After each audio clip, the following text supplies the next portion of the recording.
little pre-clean. Yeah. So I just wanted to.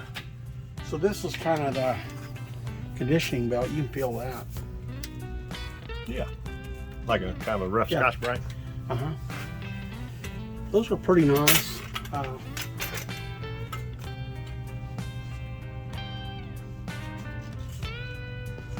Skill saw. Oh wow.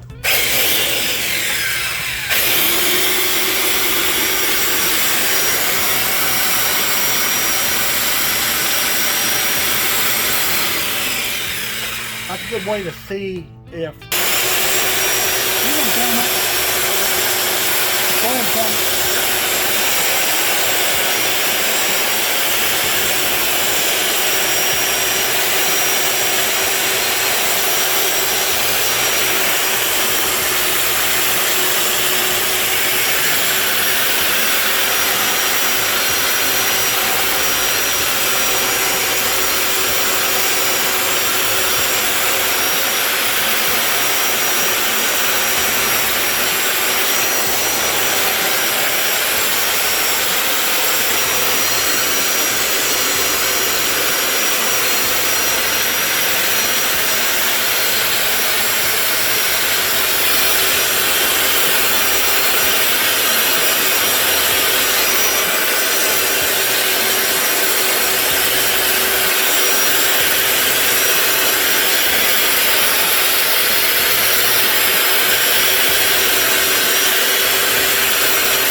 I'm going to show you something here. Okay. So you notice that I'm tilting the belt polisher when I go into the cheek. The cheek is the flat part. Mm-hmm. And because if I had a radius, which Chrysler's, they undercut the radius. But if you don't roll that into there, and it'll put pressure on the middle of the journal and dip the journal. We don't want to dip the journal. All we're doing, we're conditioning the surface. We're not trying to change taper out around. We're just surface conditioning only.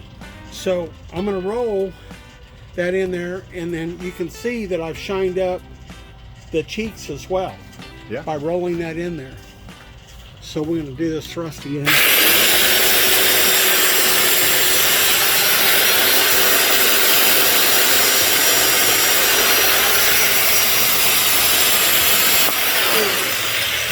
Lots of belt. We blew a belt. Use 320 grit. They make 240s. I never used a 240 in my life. Right. So let's see it. Okay.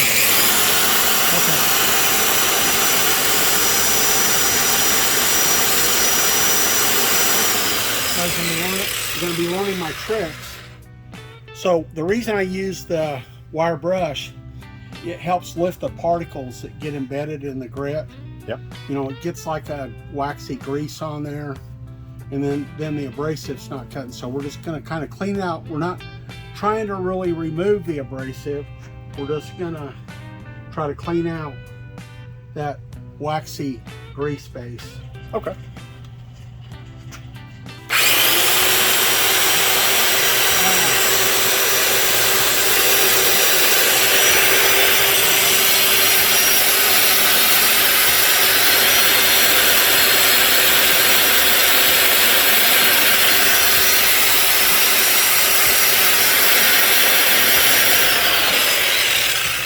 Okay. This crankshaft polishing lathe is ABS Products. Been using it a long time. I don't know if it's right there. Yep. Gary was a jamming man. He's not with us anymore, but So we're going to kind of look it over. You can see here, see we got a little, like a little smear right there. People might notice this. I don't know if you can get in there and see that, Joe. Might get something back from, see how that just wiped off of my finger? Yep. So if you ever get something back from the shop and you see a little something like that, it's not that the guy did you a bad job. That's just some of that clean, you know, the waxy paraffin, whatever it is, it's base. So it's still, so you can see I just wiped up my finger, and of course the finger will leave a smudge. But, and fingers are really a no-no on a crank. I mean, because we have acids, and of course I work like you work in gas and oil, so we probably don't have as much effective acid, but but a fingerprint, so we'll treat that. So I'm gonna kind of, like here, so you can see where someone had a rod neck. Right there. Yep. There you go. You can really see it. Yeah. So this is the reason you polish. So we're just going to kind of just go over this one more time if we think we've seen anything.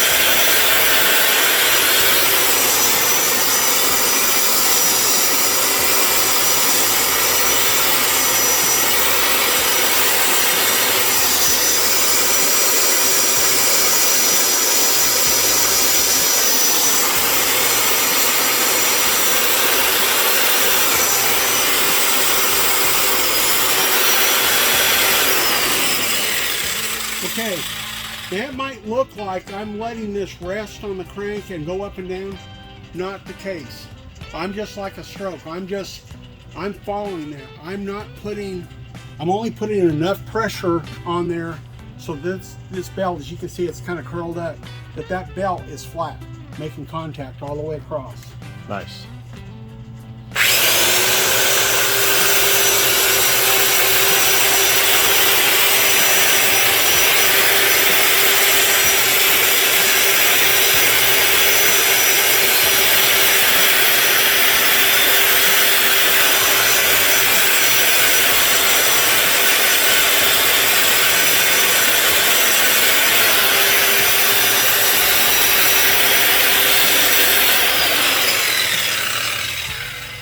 Okay, I went back because we had a few scratches where trash had went through that before. You can get a close-up here. There you go. There you go. Now everything that you see there is below the journal surface. All that's going to do, that little bit of groove, is just going to hold oil. Okay. But if you're not polishing, now I'm going to tell you something here. You know, I'm polishing. This is another thing people can do. They can, you know, polishing is what we all know. Anyone that's done paint and body or anything, you can burn with a polishing belt. It's real easy to do it. I'm not burning this crank. I'm only polishing. I'm taking those micro burrs, everything on there. I'm just laying them down. Also, the way I'm polishing is pushing the micro burr, which you don't see, away from us. So as this crank rotates, now that burr is laid away from the bearings. So it rotates just like the engine does in the car. Absolutely. This is polished exactly the way it runs in a car. If this was, say, like a boat where you had two engines and one was a right-hand rotation and left-hand rotation, the left-hand rotation, the crank would have to be polished backwards. Otherwise, so I mean, they figured this out in diesels, Detroit diesel, the marine industry, but for the most part, this is what we're doing. So let me ask you, like the at-home guy doing his own rebuild, you highly recommend he brings in a crank to get polished? Well, I do, but so in the old days, guys would wrap a piece of paper around there and get a piece of rawhide and just kind of go to work on it, and that works. Mm-hmm. I mean, it actually works, and you can do it yourself, and you may or may not have this kind of finish, but it's like, here's another one. Yep. I don't know if that's, but that happened. I mean, guys, put hose on there, get some slip-on boots for your rod bolts when you take a motor apart. I mean, that's unnecessary. That scratch in there, that was in there from trash or something going to a bearing right here on number 6. But let's don't make any problems for ourselves. Mm-hmm. Let's treat this crank for what it's worth. I mean, it did a job before it got to us. Let's make sure it can go back in there and do a job again. And I'm going to hit this rear seal surface. That thing had a lot of rust on it. Got it. But I think it'll be fine. I knocked most of it off, and it's not grooved in or nothing. But sweet. So as you can see there, you kind of tell. You can tell by the sheen, you know, that. But this old motor had obviously because you can see off these oil holes, almost every one of them. So it had something before Joe got it. Something went away in this. Maybe it was an oil pump, something like that. But it is expensive to have a crank polished. I can't tell. I'll never tell people, the customer, how to spend his money. But I think this is worth it. Maybe you get it cleaned. We thermal cleaned this crank. It needed it. No, well, maybe we didn't thermal clean. Maybe I did it in my jet wash. Did we do it in the jet wash?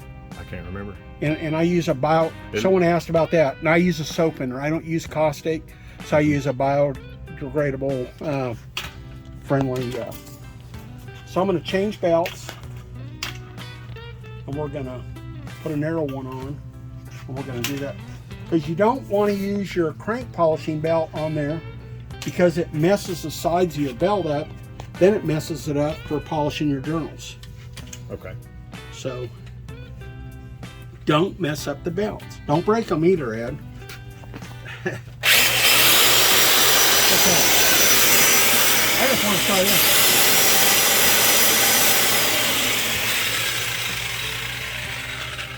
Let's see if we can get this a little better.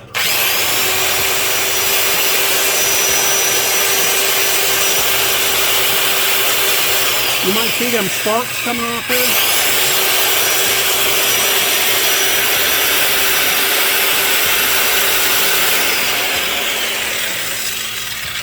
Well, that looks much better. There you go. Oh yeah. You can almost see the reflection of the bolt holes in there. So, yeah, I think it looks good, Joe. I think so too. We'll throw a mic on it and we'll check her out one more time. Sweet. Well, let's end it, Ed. Huh? I said let's end it. What do you mean? The video, though. Oh, okay. Oh, hey. There you go. Hey, guys. Thanks for watching. Thank y'all for watching.